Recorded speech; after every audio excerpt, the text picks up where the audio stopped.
Well, I was. Good evening, everybody. It's great to have you join us here tonight. I'm Fabrizio Assunção from the Spirit Society of Bournemouth. I'm very pleased to join you again with Florence Saville from the Poole Christian Spiritualist Church. We warmly welcome you tonight to another one of our online broadcasts together. I'm so pleased also to welcome our guest speaker, Dr. Dan Assisi. So just before I hand it over to Dan, let me give you a little bit brief bio about Dr. Dan. So Dr. Dan speaks on spirituality and spiritism in the US and internationally. Known for a mix of irreverence and deep thinking, Dan shares a message of hope and love through rational faith that both inspires and educates audience about our spiritual nature. Dan is the founding member of the Spiritism Institute. You can also find him as the host of the Spiritist Conversation podcast. Daniel holds a doctorate degree in education and a master in public administration with a graduate certificate in public policy from the University of Southern California. So Dan, it's a pleasure to have you here all the way from California. So over to you, Dan. Thank you. Thank you, Fabrizio. It's great to be here. Thank you, Lawrence, for also opening the connection here today as well for all of us to be together. I know it's roughly about, I think, 7 o'clock out there in the UK. It is about 11 a.m. here in California. So we are not only crossing the boundaries of time, but also of space. I'm really excited to be here. Thank you for having me. I'm also very excited to chat with you today a little bit about Spiritism. And what is Spiritism? I know that we have oftentimes come together to talk about different topics, and I feel like Spiritists and Spiritualists are all peas in the same pod. But we have not necessarily perhaps addressed what are the similarities and what are the differences, if any, between Spiritism and New Spiritualism in general. So today, we are going to take a little bit of time to have a conversation about that, to dive in a little bit more about what is Spiritism. And hopefully, if you don't get too tired of me, you will have a chance to also interact and ask some questions as we go along. Does that sound like a plan? Most definitely. Most definitely, Dan. That sounds a brilliant plan. Great. And Lawrence, anything else that you want to add before we jump in? No, I'm just welcome again, Dan. It's so nice when I found out that you were going to take this evening for us, because you're a wonderful speaker and orator and a wealth of knowledge. And we've been working in conjunction with the Spiritists, both physically here in the church in the past and quite a lot online. But we've never broached that subject. We've never actually said, okay, what is Spiritism and how does it relate to spiritualism and how does it relate to spirituality? So I think a long overdue conversation, and we couldn't be in better hands than yours tonight, Dan. Oh, thank you. But you know that you invited me, right? Not a wonderful or charismatic speaker. So I think you might have gotten the wrong person there when you said those nice words, but I'll take them. He counseled and then you stepped in. So that's okay. We take the hit. I'll take what I can get.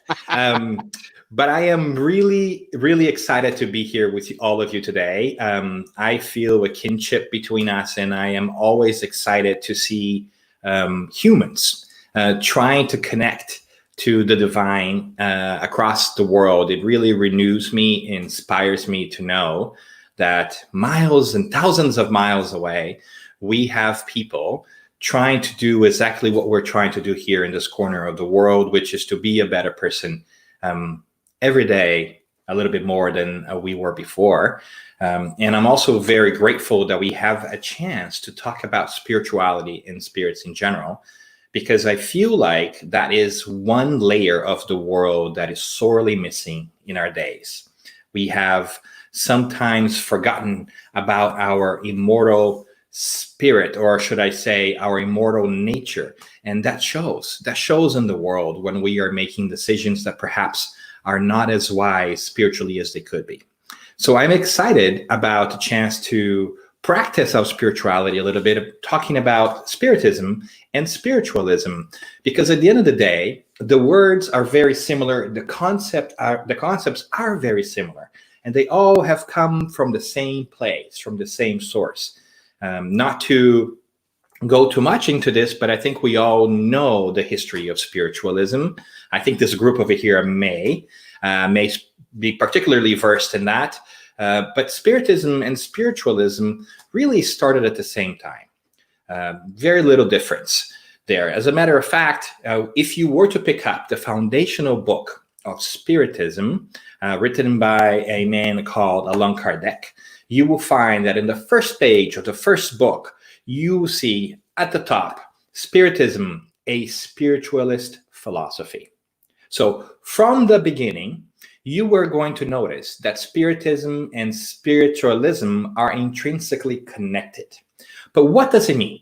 What does it really mean, and what is the relationships, and what are the differences? And that's what we're hoping to talk a little bit about today, and invite your thinking and your questions as well. I hope not to take too much time, but then again, sometimes I get carried away because I like this topic so much, and in which case we are going to have to ask Fabrizio or Lawrence to just use that hook, from the Oscars, and just kind of pull me from the stage as we talk about this. But before doing that, I just want to say thank you. Thank you for having me. Thank you for our friends who are online. Thank you, Darnell. Hi, Val. Hi, Eddie. I see Wendy, Joanne, Linda Marie, Valeria, Paula, so many wonderful people. I am honored to have a chance to share this time with you. And I hope that you interact and let us know what you think and what are your questions. And if you don't understand something I've said, it's probably because I'm not that smart. So make sure you pop that in the comments and question to say, hey, Dan, what do you mean by this? Or that didn't quite settle very well. And we'll get back to it. We'll try to revisit. Okay. But to start, we know that what is now called spiritualism, that started as sometimes called as new spiritualism, had its origins in the middle of the 19th century. So we're talking about the 1840s and 1850s, really. But if we are to look at the word spiritualism, we know that it has pre-existed that time, and that spiritualism has really, in the broader sense, historically speaking, come to mean the belief in something spiritual. Now, what that belief is probably debatable, right? In its many different forms, but it's the belief in the spirit. So from that perspective, we can think that every religious doctrine or religion or philosophy or thinking process that believes in the spirit is in a certain way spiritualist, right? But that sometimes creates a little bit of confusion because, we have folks who have different sects and believe in different things. So sometimes different words are helpful in us narrowing in and on what we are really thinking about. So the idea from the beginning that Kardec has was to coin this new term called Spiritism in 1853, and from 1853 to 1857 with the publication of the Spirits book, where he really says, for new ideas, new words are needed to avoid this confusion that naturally comes from trying to talk about different things with the same words. So in a roundabout way, what I'm talking about is that Spiritism is spiritualism, is definitely connected and very overlapped over spiritualism, but in it has some tenets and some concepts that not all spiritualists take to heart. So we're going to talk a little bit about those, but for instance, reincarnation is one of those, right? All spiritists will naturally accept and look at reincarnation as a part of spiritual life, but not all spiritualists may do that, right? Does that make sense? So all spiritists are necessarily spiritualists, but not all spiritualists are necessarily spiritists. Imagine a circle, and a big circle is spiritualism, and a smaller circle within that bigger circle is Spiritism. So Spiritism is contained within spiritualism, but has some differences. And then you may ask, Dan, that's all nice and cozy, but tell me, what really is Spiritism? So I am going to actually leverage a definition given by Allan Kardec, which Spiritists call the codifier of Spiritism. That is to say, the man who had the task of compiling different bits of information into what we now know as the Spirit's Book, which became the foundational piece of Spiritism. And we can talk a little bit about how that book was brought about too, because I think that it's a fascinating process. We'll talk a little bit more about that. But I am going to pull my PowerPoint up here, my presentation, so that you can have a sense of what we're talking about. So Allan Kardec mentioned that Spiritism was a science that studies the nature, origin, and destiny of spirits, as well as their relationship to the physical world. You might have noticed that I have substituted the word science for a dynamic body of knowledge. And the reason why I have done that is because oftentimes nowadays in the modern world, when people think about science, sometimes they think about test tube science. They think about calculator science. They think about, engineering and hard sciences. We have forgotten a little bit that there's also human sciences. There's also psychology. That's also a science and everything else. So to make that more abundantly clear, I have used the term a dynamic body of knowledge to imply that this is a structured way of thinking that evolves with time. But I think that this definition is a really powerful one for me. So what I like to do, if that's okay with you, I actually like to go ahead and color code some of these pieces here so that we can talk about them in chunks, right? So it always helps me to break things down in smaller pieces to see how they also connect and stand on their own.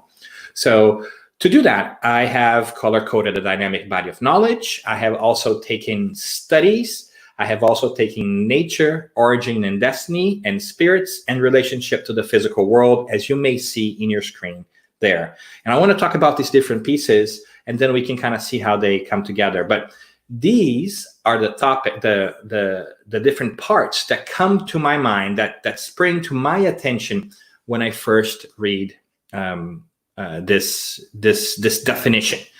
So let's dive in a little bit more into that. So let's dive into this idea of a dynamic body of knowledge. One of the things that I find really fascinating about Spiritism and spiritualism, but specifically about Spiritism, and has transformed the way I see the world, and quite frankly has changed my life too, is the realization that until about the 1850s, our approach to the spiritual, even when there was revelation involved, was a very interesting one. On the left side of your screen, you see what I mean. We would have a revelation, we would have a contact with the spiritual world somehow, which has always happened throughout history, whether we have called those who had an interaction shamans, oracles, high priests, sibyls, prophets, whatever it is that you call, that was a different name for mediumship. There was always this encounter with the divine. Somebody would have this experience, and then it would translate that experience, that individual experience, into an idea, right? So I've learned that there's God. Here's what I think God is, and here's how I think that we should think about this from now on. So it was really an interesting perspective, because you went from the philosophy to the ideas and to the facts, and that's a very valid approach. But it's also a delicate one, because with time, that message can change, because it's based on a philosophy first. But in the 1850s, when we start having the Fox sisters in the United States, the turning and tipping tables in Europe, that reality begins to fundamentally revolutionize itself. And we no longer start with a philosophy first and then work out the details of what's actually happening. Instead, we begin to look at facts, and then we start to develop our ideas based on those facts. An example is the Hydesville phenomena in upstate New York, where Katie Fox started to hear these knocks on their house, and starts to engage with the spirits and ask questions and say, tap twice if it's there, and then the knocks would repeat themselves. The same happened in Paris in the 1850s, when Many different people would choose to go to these seances in these saloons because, frankly, they had nothing else to do. There was no Netflix, there was no TV, so you had to find yourself a way to entertain yourself, right? This is in a part of our history as a humanity where we are getting better at providing for ourselves. We don't need to work as hard as we used to in the past years. We can have food and things cater to us, so we have all this free time. What are we going to do with that? We begin to poke into the universe in different ways. And what begins to happen in Paris, France, is that all these different people start playing with these tables and they start to levitate and make noises and tip. And people are incredulous about this. And they want to know what's happening. So the beginning of Spiritism does not start as a religious experience. It starts as a scientific approach to trying to understand what are these phenomena that are taking place. That's fundamentally different than anything we have ever had in history, the way I understand it, which I think is fascinating. Because the man that was asked to look into this phenomena by a group of people was called Hippolyte Léon Denisard-Rivel. He was a French educator who did not want anything to do with this. His friends came to him and say, I value your opinion. I think you should really look into this and help us understand what this is. And he's like, nah, this. I have no time for this. I am trying to better the world. I'm an educator. I'm doing all these different things. But after his friends insist, he does look at it and something very interesting occurs. He realizes that obviously if tables are moving and it's not a result of fraud, something is behind that movement. Because tables don't have a central nervous system. They don't think for themselves. So how can they reply to requests and questions? How can they knock or tip to one side or to the other, observing a command? It's impossible for a table to do that. Therefore, it was not the table itself, but it was some sort of force behind that table, right? And he has a wonderful sentence we might revisit who says that every effect has a cause. And every intelligent effect has an intelligent cause. So if there is order in the effect, if you can see order around you and it obeys a certain sense of order, then whoever structured that had to understand and set that order in motion. And that becomes a really interesting way at looking at life. But before getting ahead too much here, what I find really interesting about Spiritism is that from that moment, an interesting search started in France and elsewhere in the world, but specifically with Kardec. And by the way, Rivel, the French educator, was eventually told by the good spirits that he was not to use his name because it was not to be his work. This is the work of the spirits.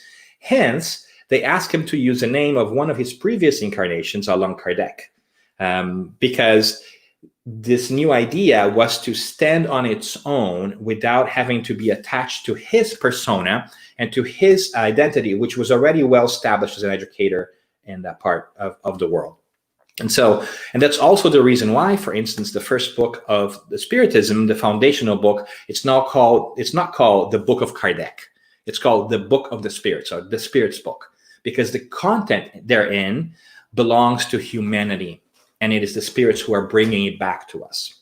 So that's a really interesting perspective, because from the beginning, Spiritism is going to attain itself not with the idea of one person, but with the collection of different ideas from different people brought together by one editor-in-chief, which has become Allan Kardec. So as these phenomena developed throughout Paris and the world, Kardec sought out to replicate them using that scientific mindset and ask the same questions of the spirits in Paris that he would have asked of the spirits in Belgium or in Switzerland or in the UK or in Italy or elsewhere. And that's exactly what he does. He understands there are different seances and different mediumistic meetings taking place in different parts of the world. He has then people of those different places which do not know each other ask the same questions, and he brings all these answers back and cross-references all these answers to see if they make sense. And the fundamental idea here behind all of this is, if an answer that was given by a group of people in Switzerland that do not know a group of people in Belgium who have gotten a very similar answer, that is a high likelihood that that answer is actually accurate. It's a scientific process, so if you will, of collecting the information from the beyond. So, and that's why I find it fascinating, because with that, Spiritism really becomes that science, that body of knowledge that's dynamic and ever growing. So I always like to say that Spiritism has started with Allan Kardec, but it has not ended with Kardec. There is no ownership of Spiritism. There is no central aggregating body for Spiritism. It is meant to be a body of knowledge that continuously evolves. So different people throughout the times have added to the Spiritist philosophy by producing more books, sharing more spiritual research, and making that body of knowledge more robust and more diverse. And so it's a fascinating thing that has happened in Spiritism, because it has broken, or at least has attempted to break, that crystallization of religion that sometimes takes place, where a group of people say, this is what it is, and we should not ever change from this, from that initial revelation. It really becomes a matter of personal interpretation. Well, you can no longer afford that when it comes to Spiritism, because there is no ownership. There is no, here's what Spiritism concerns with self with, and everything else is off the table. Spiritism looks at everything through a spiritual perspective. So what is fascinating personally for me, if you might indulge me, is because as a little kid, I always needed to know how things work. Right? I was that annoying, pesky kid that would take a watch apart to see how it worked on inside. And if somebody ever told me it is because it is, that would never be a good enough answer for me. And Spiritism has allowed me to really ask those questions out loud, even now in my adulthood, or at least supposedly in my adulthood, right? Because growing up is optional, growing old is mandatory, but growing up is definitely optional. And so I continue to ask that question, why is it? And Spiritism welcomes those questions, because Spiritism was born out of inquiry. It was born out of questions and answers with the very spirit. So it's an ever-evolving process that continues to grow and evolve. And that's why I find it's so interesting that as a body of knowledge, it's continuously changing. Which is really interesting to me. And so that part of studying, it's also very important. Spiritists should really pay attention to that evolving part of the spiritual revolution and continue to apply themselves to bettering themselves and to studying the world around them.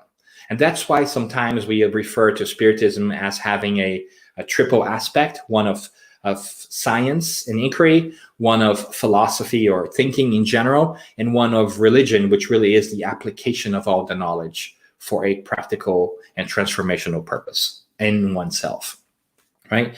But does that make sense? So far, we see that the core of Spiritism is of a dynamic one. It is a body of knowledge that's always evolving, and it's meant to always evolve.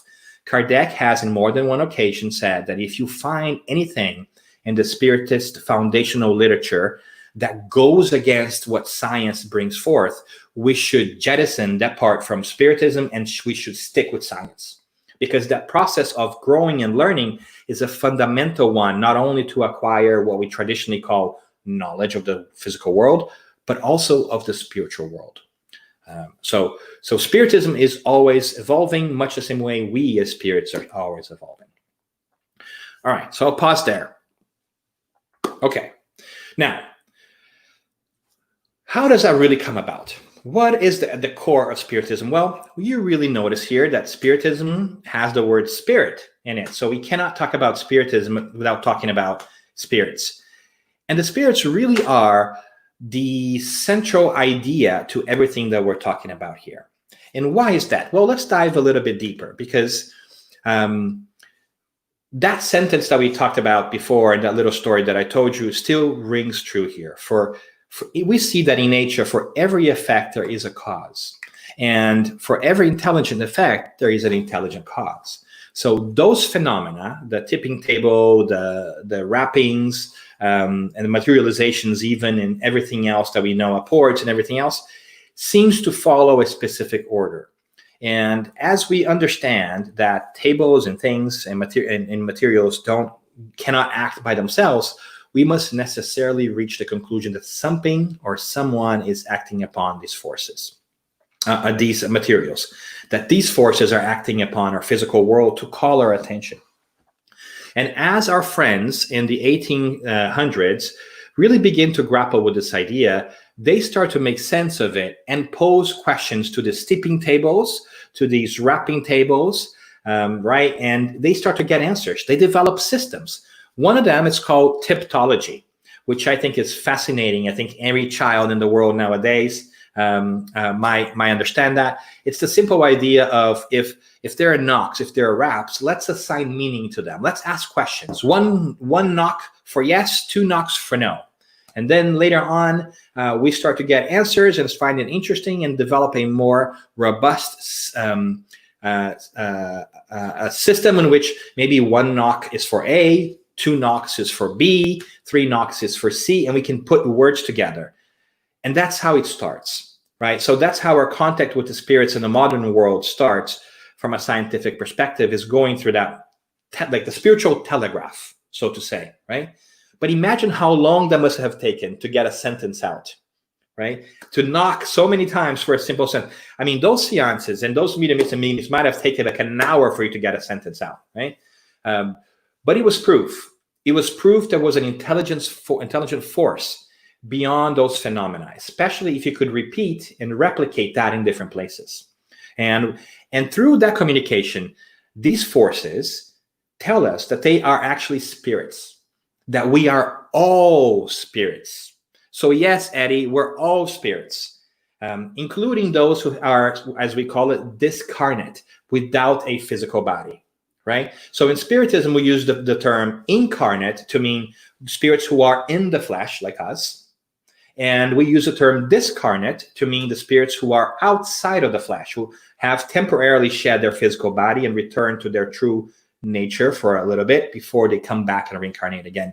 And these spirits, by this communication that's developed, the typology works great. Then they tell us a little bit to use a planchette, right? Later on, they tell us to use a basket. And then later on, we have their suggestion of having some people just pick up a pen, that they will move the hand of that person, and we arrive at mediumship. So there is a development of mediumship through this that we learn with the spirits.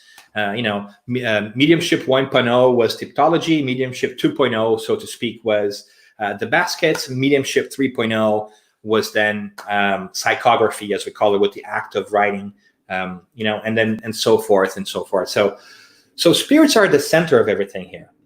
Spirits are the ones who are coming back and telling us what is it that they have learned. And in that process, they tell us that they are not different than we. The only difference is that they have had their physical experiences, and now they are getting our attention from the beyond to point us to that which we already know, that we are spiritual beings. And it's time for us, now that we have reached a level of intellectual understanding and scientific comprehension, it's time for us to really start looking towards spirituality in a more organized and scientific process.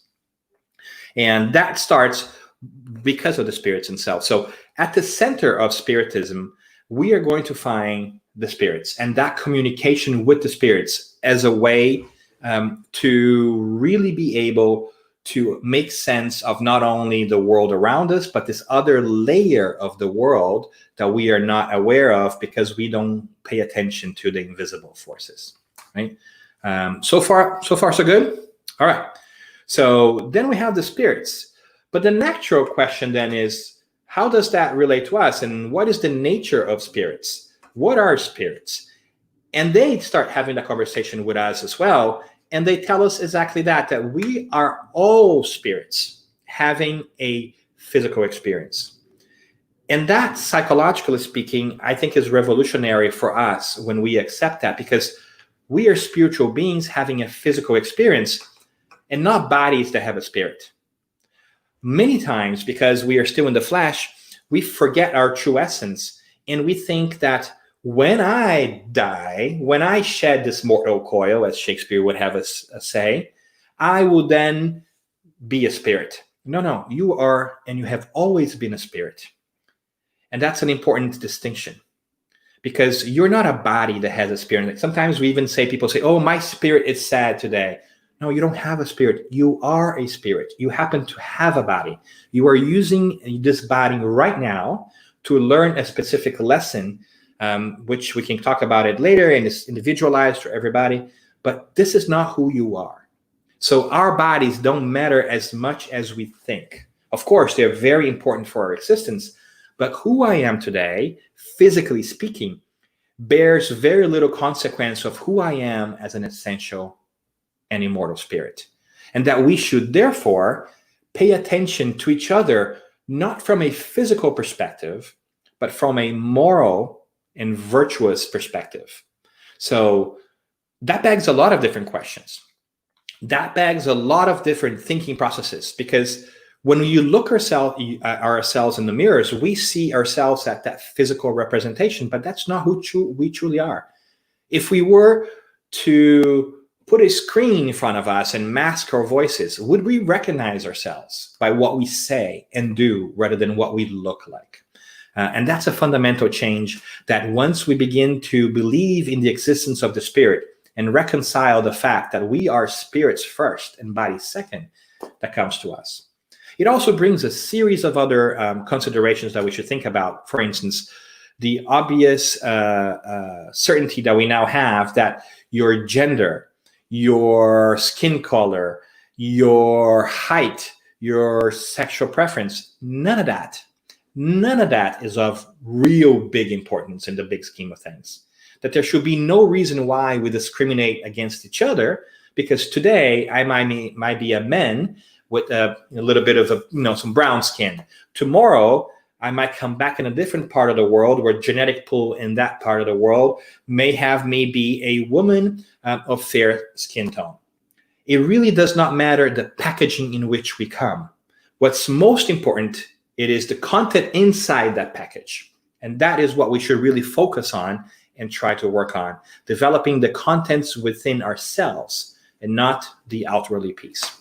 So spirits are at the core of everything that we do, and realizing that we are no different than the spirits that we communicate with starts to really change our perspective, because we begin to understand that the spirits that we communicate with through mediumship are nothing more but ourselves. And when that happens, we start asking questions of, should we trust them? And how do we know how to differentiate the wisdom level between this communicating spirit or that communicating spirit? Conversations for another time, but it begs the question of, how are we judging our spiritual communication? Because much the same way here on earth, we have friends that we would listen to in many different topics. We also have friends which maybe would not be the great person for us to run to for advice for other specific situations. So the same thing is true with the spiritual realm. The more we begin to study mediumship, the more we understand that from a spiritist perspective, we are called to be very critical about the communications that we receive and the intent and content of these communications, and not in the name of the person who gives them to us, if that makes sense. So oftentimes we might get messages that are written by what is considered to be a very highly elevated spirit, but when you read the content, it does not match the name beneath it. So we are called to go into critical thinking mode and really try to make sense of the world. So basically, we've been trying to fight spiritual fake news since the 1850s. Really beginning to understand how is it that we can make a sense of the world, because that is something that we're called to do here in the physical world and also in the spiritual world. But I babble too much, and before I go off on many different tangents, let's move on as well to our origin. Because if through the contact with the spirits, we have learned that we ourselves are spirits, and there are no different classes of creation. There are no spirits who are different than others. They are perhaps just wiser, but God has not created us differently. Then we also interested in what is our origin? Where do we come from? And I think I just gave the secret there. The spirits who are more elevated than us, who are wiser than us, through these communications tell us indeed that there is a God, that there is indeed this unifying central force in the universe. And I think I've told you before that sometimes I sometimes mention that God could also be understood as the guiding, organizing, and designing principle of the world, of the universe, I should say, actually, especially if you have trouble with the word God, because I think that over time, our cultures have sometimes made the word God a loaded word because of our experiences with organized religion, with other people's interpretations of what this unifying force is. But we ought to arrive at our own understanding of what this central force is, whether you call it God, the Tao, nature, the One, whatever works for you. But the spirits tell us that there is indeed this unifying and creative force that has created everything in the universe, that watches over us, that is extremely benevolent and kind, which brings order, right, to everything around us. So it's a fascinating perspective because it comes to reassure us through empirical contact that that which we held true but was not certain of is indeed a fact, right? So God becomes a central part of Spiritism as well, because then we have this idea that there is indeed order to the universe, that we have come from God. Even though we as spirits don't understand exactly where we have come from, because it's hard for us to understand the mind of God, because we're not there just yet, we know that we have this divine origin.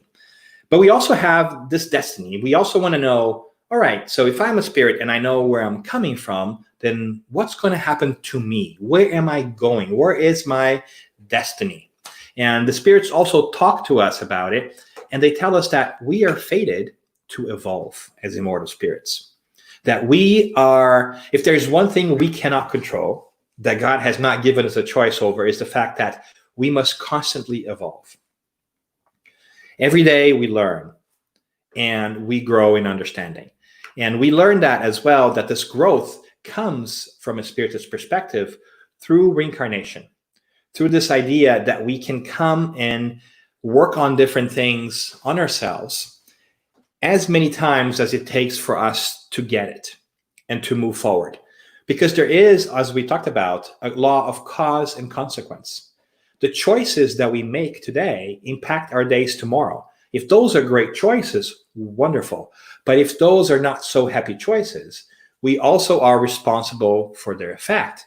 So we must take responsibility for our actions and understand that if we have caused harm to somebody or something, we must then come and make up for that. We must learn to take responsibility and set that into motion and fix that. And sometimes it takes many lives, because sometimes the actions that we take or that we do affect people, and we do not have a chance to make up for those in that one lifetime. So oftentimes we come in other lifetimes and have to figure that out. And that, for instance, explains why we see so much perceived injustice in the world, why sometimes we see people who are born in wealthy families and have all kinds of means to evolve and grow, while others perhaps may not have all the facilities or all the opportunities that those people are first entrusted with. This is all a big game of continuity, so to speak. It is almost as if let me back up and say that I think that the way to understand the differences in our lifetime is to look at a whole movie. And each lifetime is like a minute in that movie. Sometimes you just don't understand what's really happening here because you haven't seen the minutes before. But you would understand that, the consequences of who you are and what you're doing today are closely related with the actions that you have taken in the past, even though you may not remember those actions now, because it's good for you not to, so that you have a chance to start again and not be bogged down by your actions in the past. Sometimes we might have done things that are not so great to those around us in the past, and remembering those things might not help us move forward. So absolutely. So Willow is asking, can past lives bleed into this life in a negative way? Absolutely, they can. So the actions that we have done in our past life that perhaps were not so great now are things that we now need to work on this life. And Kardec gives us an interesting formula for that, which is, see, if every action has a reaction, then if you see a situation today that you don't have control and you cannot see how you created this in this lifetime, then it must necessarily come from one before, right? So that is how you can understand your progress through the times. And why is it that you are faced with the challenges that you are faced with today? Because for whatever reasons that we can't remember right now why we incarnate, these challenges are presenting themselves because of actions that we have taken in the past. And now we must learn to correct those actions and transform ourselves in ways that would lead us to evolve and grow. And so the evolutionary path is one that brings us hope, because it also dissolves the idea of heaven and hell. There is no hell and there is no heaven. These are states of mind, right, that we carry within ourselves. We are constantly evolving, and that brings us hope. And so mediumship really allows us to understand these through the constant contact with the spirits and understanding these concepts and evolving and moving on, which is something we also have to do here because of time. So we're also going to move on and look at destiny. So we've looked at the dynamic body of knowledge piece. We looked at the nature and origin destiny of spirits. And now it's important for us to also look at that other last part of this definition, which I really like, which says, okay, we have the spirits, we have their nature, origin, and we understand that we are spirits, but how does that relate to the physical world? Right? So how do spirits relate to the physical world? And that is why it's fascinating, because I feel like the greatest gift that Spiritism has given me is a methodical, structured, linear, and deep appreciation of mediumship and mediumistic mechanisms of how mediumship actually works. Because mediumship is nothing more than the ability to serve as an intermediary between this physical and the spiritual realms of life. It's not a magical thing. It's not something that makes us better than other people, because there are no better or worse people. They're just different people in different paths and different periods of our evolution. Mediumship begins to really be democratized, I feel, by the publication of this amazing book called The Medium's Book by Kardec in 1863, where you begin to have a practical guide for the understanding and practice of mediumship, knowing that all of us are mediums to a certain degree, that all of us can serve as an intermediary between the physical and spiritual realms, because all of us can feel the influence of the spirits to a certain degree. The question becomes then, to what degree can we feel that influence? Some of us have the physical body and have been prepared and so forth to be able to register that influence at a much higher level. And some of us can act as active conduits from the spiritual world to the physical world. Those are the ones that we traditionally call mediums, even though everybody can sense them. We call them extensive mediums in spiritism, but because we're very lazy, we drop the extensive and we just call them mediums, right? So when we say mediums, we really mean those who have this active and more pronounced ability to connect with the spiritual realm and gives us messages and do that interchange. But it does not negate the fact that all of us can register spiritual influence in different ways. Maybe there's some thoughts that pop into our minds. Maybe it's that which we call intuition. Maybe it's that idea that comes out of nowhere. Even when we are not aware, we are told by our good spirits that they influence our lives more than we can possibly imagine.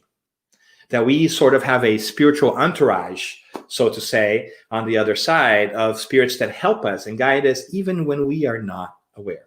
And hence the importance of associating and maintaining good thoughts and having a good, virtuous life, or at least trying to develop virtues, so that you may surround yourself with spirits who understand your plight and help you to proceed. Because there is such a thing as the law of attraction, that like attracts like. So we do always try to develop ourselves to also be able to connect to the good spirits and receive the positive influences to make our way forward.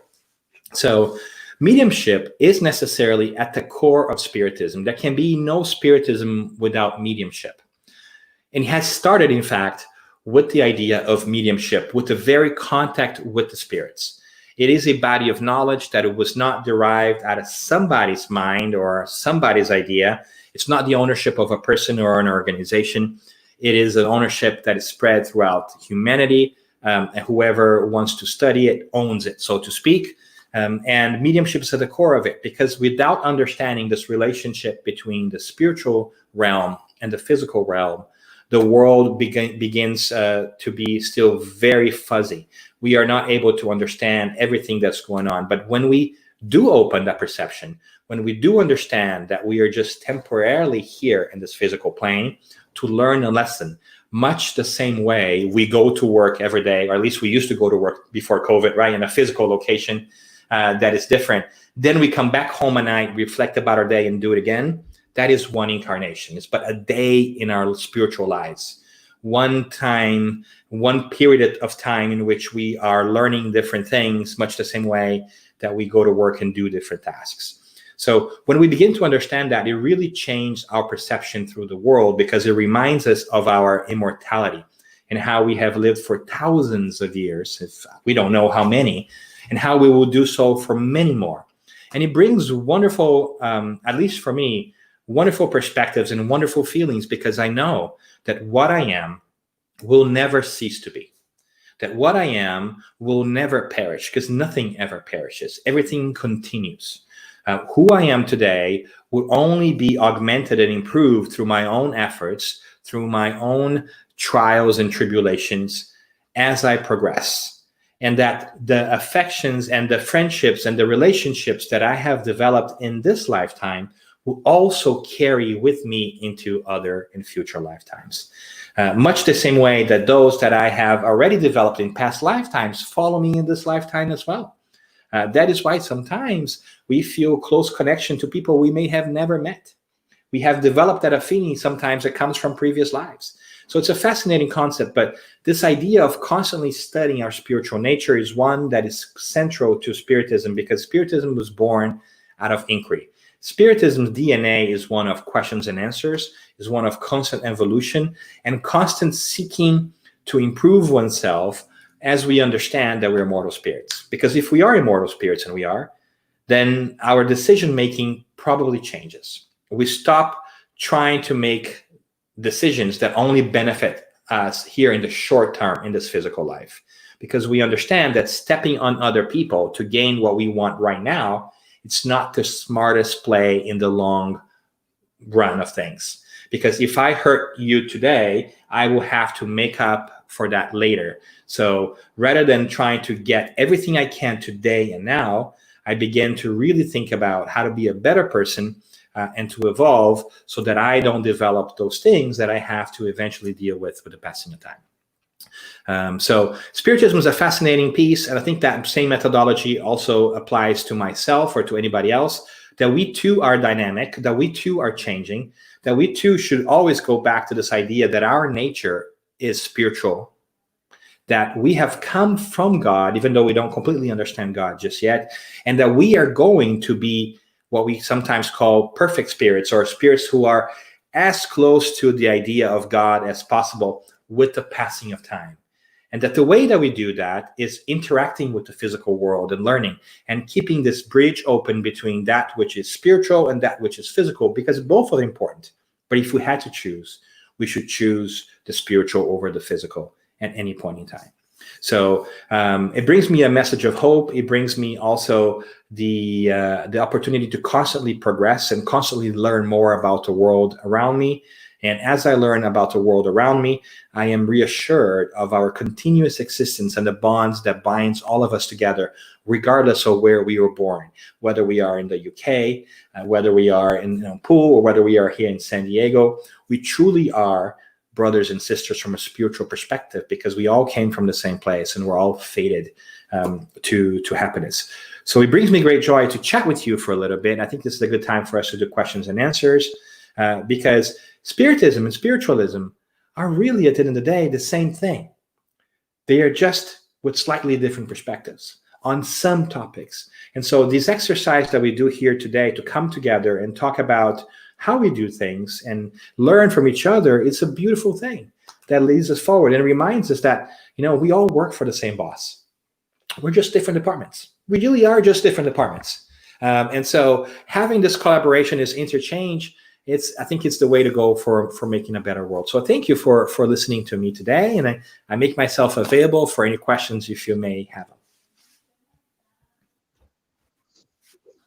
Absolutely wonderful, Dan. A lot of commendations coming in on the comments there. Thoroughly wrapped, and so much you say resonated with me. My very limited understanding of Spiritism, only through the works with the lovely Fabricio and your fellow Spiritists over here, is my comparison was the Spiritists tend to be more mind-led, more focused, more scientific in some of their approaches. I always remember Florencio Anton presented a lecture comparing brain patterns when he was working in trance and what evolved from there. Europeans, we tend to be more heart focused, so we react to our religion or our understanding or our philosophy more on an emotional level. And sometimes, I just feel sometimes for spiritualism, we tend to lose the thinking, we tend to lose the meaning of life beyond life beyond life. People go out and go, oh, that was a lovely message, right, what's for tea? And I'm not saying that about everybody by all means, but we were missing the depth here with spiritualism. I know for myself, pre-COVID, I was actually getting very tired of seeing advertising in various scenarios of a night of mediumship, a night of mediumship, a night of mediumship, a night of mediumship. And it's like, why? We've got so much to give, so much to understand. I think it's a fascinating perspective, Lawrence. I think I really love hearing that, because I hadn't thought about it that way, and I love it. But I wholeheartedly agree with you, especially with the mediumship piece. I mean, of course, mediumship is amazing because it has really transcended our expectations of what the world should look like. But it also, I feel like it gets to that point where you can have those validating moments where you really have those messages come across and you connect people and help them really bring into their hearts that life after life is a reality, that those who we love do not die, right? And they do not stop loving us as we do not stop loving them. And that's an amazing piece and reassuring. But the question then I think that we're asked of ourselves is, after that, then what? Right? Because if we're using mediumship only to validate that our loved ones still persist and have not perished, which is very valid, let me make sure that's abundantly clear. We have not utilized mediumship to its fullest. Because if we get that feeling, but we go back to our lives and continue to lead our lives in the same ways we did before, we are missing an opportunity to understand our true selves as evolving spirits, right? Because we can also sometimes, and we all seen this, go into not so healthy uses of mediumship, where we sometimes develop this dangerous relationship with mediumship, in which that we think that we need to check with the spirits about everything before we do them, right? Which is not a healthy way of doing, because this is your lives, this is our lives. We should make those decisions. It is not for the spirits to make decisions for us. We are the ones who are in charge. But I really like that perspective, because if we are able to tap into this side of mediumship that allow us, yes, to get validation that the loved ones and that we ourselves are never going to perish, that's wonderful. But if we can stretch it farther to understand that we are works in progress that need to really think differently about how we carry our lives, I think that we got more play out of this. And I think that once we do that, our understanding of how we should relate to each other while we are here changes, right? So why should I wait to tell Fabricio, I love you. I love being with you. I love talking to you. Why should I wait until you discarnate, when you quote die, to the why should I not value these relationships today? Why should I also look around and say, you know what? I don't know you, but you are an immortal spirit. Maybe I should help you if you need, right? So I think that it really straightens the bonds of fraternity between people, and really tells us that we're just temporarily in different packages, right? We're just in different milk cartons, so to speak, right? We're all in the same fridge, and that we just need to make sure that we take care of each other now, because today I am in this circumstance. Tomorrow I might be in a different circumstance. So if we help each other today, and if we are able to fully internalize that, I think that we take mediumship to a step further. And I think I have a feeling that that's what we really are meant to do, to really transform ourselves in service to others. Definitely, indeed. There's a term, everyday mediumship, used by Simon James the other week, and I fully agree with that. You know, we do see it within spiritualism over here in the UK and some of Europe, that there seems to be this drive that everybody who walks through the door of a spiritualist church either wants to be a medium or is going to be made a medium by the committee or the governing body of that church or centre. And it's like, you know, evidential mediumship is one facet of mediumship. Mm-hmm. Being in tune, being there, being in the moment, recognizing assistance needed, creating whatever it is within your power to create. That's mediumship. That is true mediumship. Yeah. Because by our actions, if we are able to, by example, become better people, right, and by example influence others, we are helping spirituality be present in this world, right? So we are being intermediaries of a better reality, and making it. I am often reminded of the Lord's Prayer, right?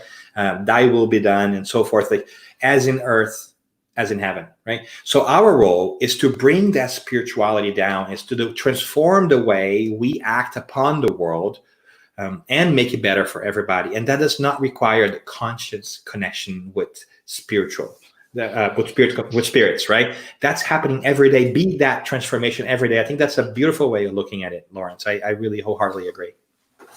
Definitely.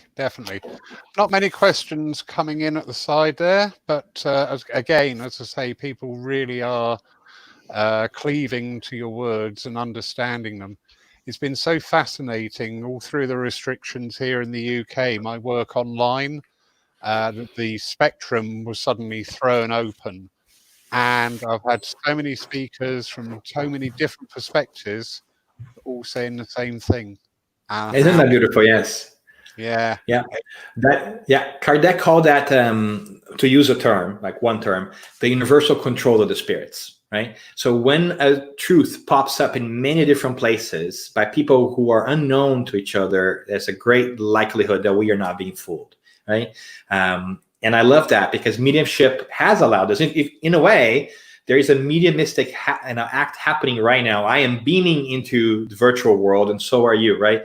This platform is being the intermediary between us, and we are being able to have these conversations that, like you said, we would not have before because we're not physically present. So I think Spirit is awakening us to the fact that there's a lot to be learned in many different ways. Very much so. I don't want to go too deep in that subject, because actually that is the subject for the address for the service I'm taking tomorrow. Great. So I've got confirmation I'm on the right track, so that's lovely. We all like that. May I add one thing here? So I see a comment by Jamie Williamson says, Dan, what is the role of mediumship from a spiritist perspective, and how does that differ to that of spiritualism? And Jamie, that's a great question. I think that mediumship is mediumship, right? It is just the capacity and the act to be the intermediary that we talked about. But what I think is fascinating, I think it goes to what Lawrence was speaking, and I think I try to allude to this too, is there are different uses of mediumship, but there is fundamentally the same process, right? I think it's great to be aware of what the process is so that we can better leverage mediumship. So there is a benefit to studying mediumship and its mechanisms to understand how it works.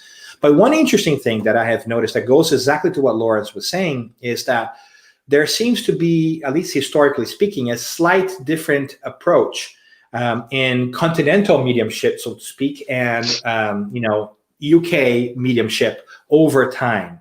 I feel like the French folks, like Allan Kardec and so forth, at one point in time, they got satisfied with the fact that mediumship was indeed true. And then they began to focus more on what are the daily applications or the content that we can gather from mediumship. Whereas in the UK, I feel like the experiential and evidential mediumship piece still remain very strong.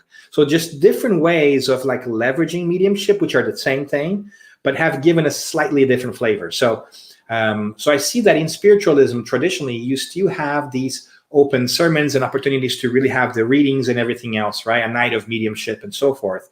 And for Spiritists, we have taken a road of saying, you know what, I think we've kind of understood that. Let's try to figure out what else can we learn from this. So it's kind of like different approaches of using the same tool. And so mediumship in Spiritism will oftentimes not be done as openly as spiritualists do in open sessions, right? Mediumship in Spiritist context would often be done in a study group of people who commit themselves to study mediumship privately together for a period of time. And then we will do what sometimes spiritualists call rescue work. We will have a group of, I'll give you an example if you're curious, of about 4 or 5 mediums, and then we were going to have another 3 or 4 or 5 people who are not extensive mediums, but sometimes we call them dialoguers or clarifiers or counselors. And then we will have multiple communications from suffering spirits who sometimes have not understood that they have crossed over because they don't have the concept of spirituality just yet. And then there's a lot of counseling that goes on in the Spiritist practice to these spirits to kind of remind them that they have indeed crossed over, right? Which is not that different from a lot of the work that you guys also do.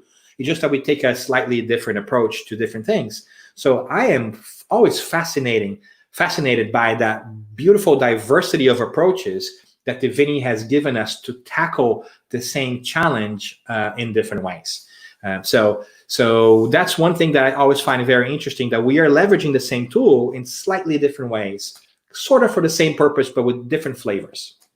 I hope that gives you a little bit of insight, Jamie, for how Spiritists use mediumship.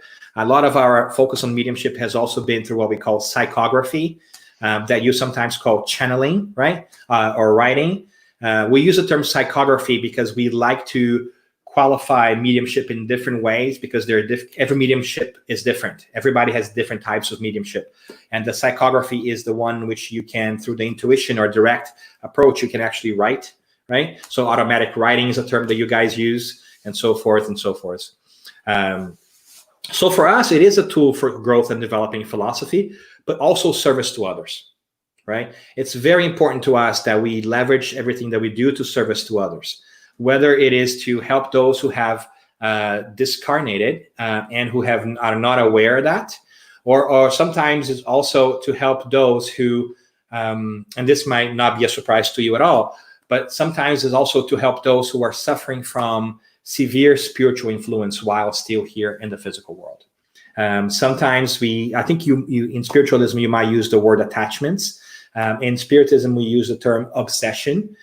When a spirit perhaps is hurt by an action that somebody has done to them, and after they pass, they continue to spiritually obsess the incarnate, trying to obtain revenge. So there's a lot of counseling there. It's like almost like a family counseling that goes on spiritually, that we try to do to show that this carnate spirit that try to negatively influence an incarnate, it's not to their own advantage, because we need to cut that cycle, because now I might be incarnate and you might be discarnate. Tomorrow you might be incarnate and I might be discarnate. And so if an eye for an eye is really the way we're going to go about doing things in relationships, we're never going to get better, right? So there's a different kinds of approaches that we take. But I think that mediumistically speaking, the process is the same. I think that we just really like to dive into how the mechanism works to understand that. So I don't know if that's too much or too little, but I hope it gives you a little bit of insight, Jamie, into how we look into this.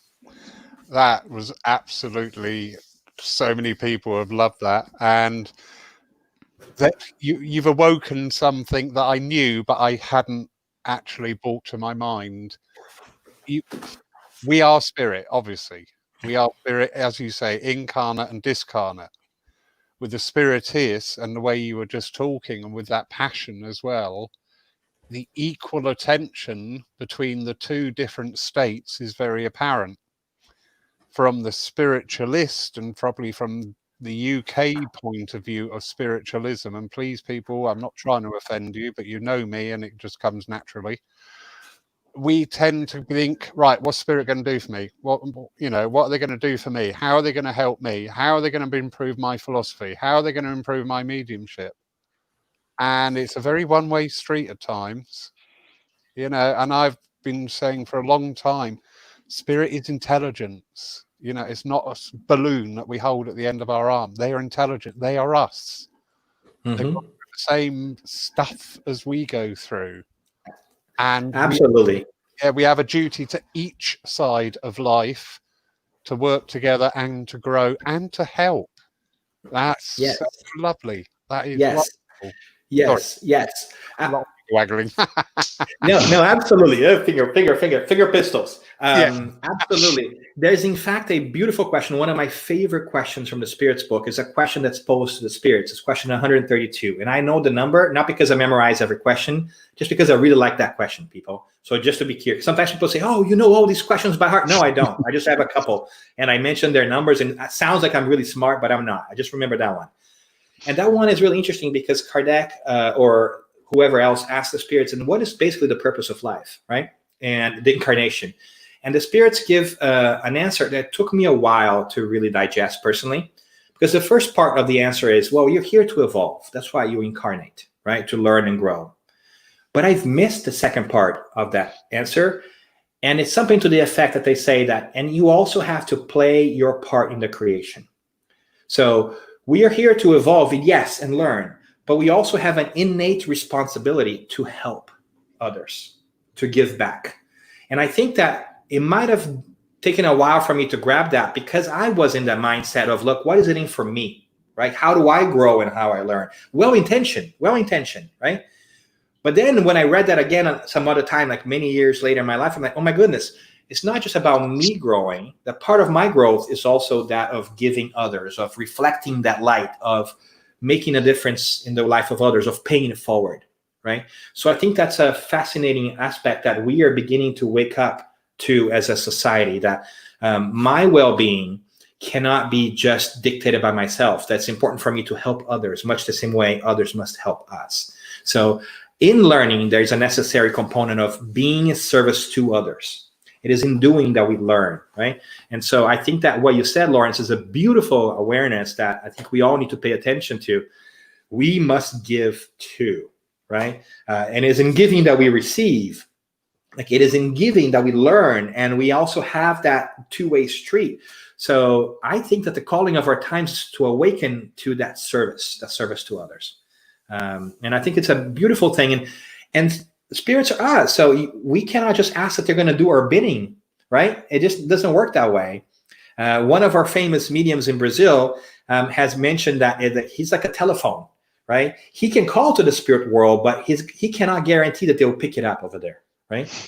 So it's not about like, oh yeah, I can guarantee you that I'm be able to communicate with the spirit. You cannot, because that spirit on the other side might decide not to, or might be in a position not to accept that communication, right? If I call you collect, you might decline my call, right?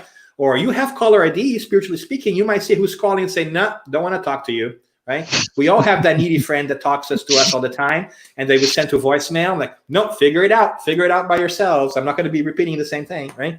So it really transcends our identity of what mediumship is. It's not a special gift that makes us better. It's an ability that we all have, some more than others, that it needs to be used for good purposes, like any other ability that we have, right? So I think it's a beautiful part, a beautiful piece. Dan, what a brilliant evening. Absolutely stonking. I'm so grateful to you. And thank you, Fabricio, for organising it. Absolutely great. Everybody watching, I know from the comments that you're going to take a lot from this. And the beautiful thing is now, Dan, tonight's event will be available on the church Facebook page for as long as we have a church Facebook page. And I know that this night will be a very good source of reference for people. Hard teaching, understanding, perspective. That's really good. That is so cool. That's lovely. Oh, nothing would please me more than to be of service, right? To be helpful, and I thank you for opening the space and for maintaining this dialogue. I think that the things that you and Fabrizio are doing of really bringing divinity into practice by reaching across and seeing, hey, we have different names, but we're not that all different. I think that's really the divine thing that's happening here that's really to be commended. And all of you guys are listening as well. It's time for us to open ourselves up and connect with those who are near us. So if we can be of assistance in any different way, let us know. Obviously, I love talking about this. It has transformed my life. It really has. Like, I'm beginning to see the world anew when I consider the spiritual side of things. So thank you. Thank you for the invitation. No, absolutely wonderful. And thank you again also, especially taking time out in the middle of a house move to do this evening. That is so appreciated. So, Lawrence, I think what we need to do is to convince Dan to move over to Pooh rather than move 2 blocks away from his current home. Maybe we need to convince him to move to Pooh and bring him closer to us. I think Dan is exactly where he needs to be. I think all these spirit centers, we've all been put in the right place at the right time for the right. Indeed. So don't mess with that plan, Fabrizio. Somebody will get money. I've had a bolt of light. Dan, Fabrizio, gentlemen, I can't thank you enough. Beautiful evening. Everybody watching, thank you so much for your attention. I hope you've got as much out of that as I have, because that was absolutely wonderful. Thank you. And we wish you good night, or good afternoon, or good morning, Dan. San Diego. I've always wanted to go to San Diego. I want to go to the zoo. There you go. Come visit. I have a yearly membership. This is where I go when I don't know what to do with my kids. Come visit. I'm going to take you up on that. Gentlemen, I wish you a very good day, good evening, and good night. Thank you.